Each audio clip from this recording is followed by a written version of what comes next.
আজকের বাংলাদেশ বদলে যাওয়া বাংলাদেশ। আজকের বাংলাদেশ বিশ্বসভায় মর্যাদার আসনে অধিষ্ঠিত বাংলাদেশ।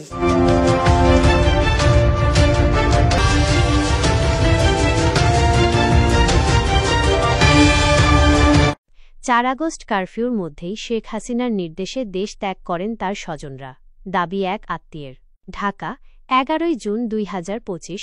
গত 5 আগস্ট সরকার পতনের আগেই তৎকালীন প্রধানমন্ত্রী শেখ হাসিনা তার আত্মীয়-স্বজনদের বিশেষ বার্তা পাঠিয়েছিলেন বলে সম্প্রতি তার এক আত্মীয় দাবি করেছেন।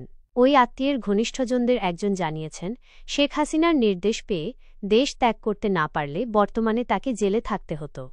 বিদেশে অবস্থানরত ওই ব্যক্তি ক্ষমতাচ্যুত আওয়ামী সরকারের একজন প্রভাবশালী দায়িত্বপ্রাপ্ত কর্মকর্তা এবং সাবেক সংসদ সদস্য ছিলেন। তিনি শেখ হাসিনার দাদা শেখ লুৎফুর রহমানের পক্ষের একজন আত্মীয়। সূত্রের খবর অনুযায়ী গত বছরের 4 আগস্ট কারফিউ চলাকালেই মোবাইল ফোনে নির্দেশনা পেয়ে তিনি পরিবারের সদস্যদের সঙ্গে দেশ ত্যাগ করেন এবং অস্ট্রেলিয়ায় আশ্রয় নেন। ওই আত্মীয় আরও জানান, শেখ হাসিনা শুধুমাত্র বঙ্গবন্ধু পরিবারের সদস্য ও নিকটাত্মীয়দের দেশ ছাড়ার নির্দেশ দেন। তাদের একটি হোয়াটসঅ্যাপ বার্তা পাঠান তিনি, যাতে লেখা ছিল, "নো ওয়ান স্টে হিয়ার"। এই বার্তার অর্থ বুঝতে কারও সময় লাগেনি। এটি ছিল দেশ ত্যাগের চূড়ান্ত নির্দেশ। সূত্র আরও জানায়, আওয়ামী লীগের কোনো নেতা বা অন্য কারো প্রতি এমন বার্তা পাঠাননি শেখ হাসিনা। আত্মীয়দের নিরাপদে বিদেশে পৌঁছানো নিশ্চিত হওয়ার পর 5 আগস্ট তিনি ছোট বোন শেখ রেহানাকে সঙ্গে নিয়ে ভারত চলে যান। পরে শেখ রেহানা লন্ডন চলে যান।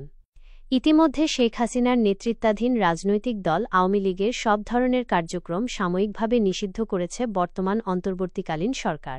হত্যা, গুম, দুর্নীতি ও অর্থ পাচারের মতো গুরুতর অভিযোগে দায়ের হওয়া মামলায় সাবেক সরকারের বহু প্রভাবশালী মন্ত্রী, প্রতিমন্ত্রী ও সংসদ সদস্য বর্তমানে কারাগারে আছেন। আওয়ামী লীগের শীর্ষ পর্যায়ের কয়েকজন জ্যেষ্ঠ নেতাও গ্রেপ্তার হয়েছেন।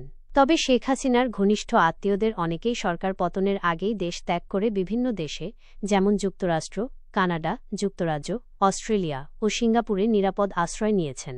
এছাড়া স্বজনদের একটি বড় অংশ ভারতে অবস্থান করছে বলে জানা গেছে। এখন পর্যন্ত বঙ্গবন্ধু পরিবারের সদস্যদের মধ্যে কেবল একজনের গ্রেপ্তারের তথ্য নিশ্চিত হওয়া গেছে। তিনি হলেন সেরনিয়াবাত মঈনুদ্দিন আবদুল্লাহ। তিনি সাবেক চিফ হুইপ ও শেখ হাসিনার ফুফাতো ভাই আবুল হাসনাত আবদুল্লাহর পুত্র। 2024 সালের অক্টোবরে তাকে গ্রেপ্তার করা হয়।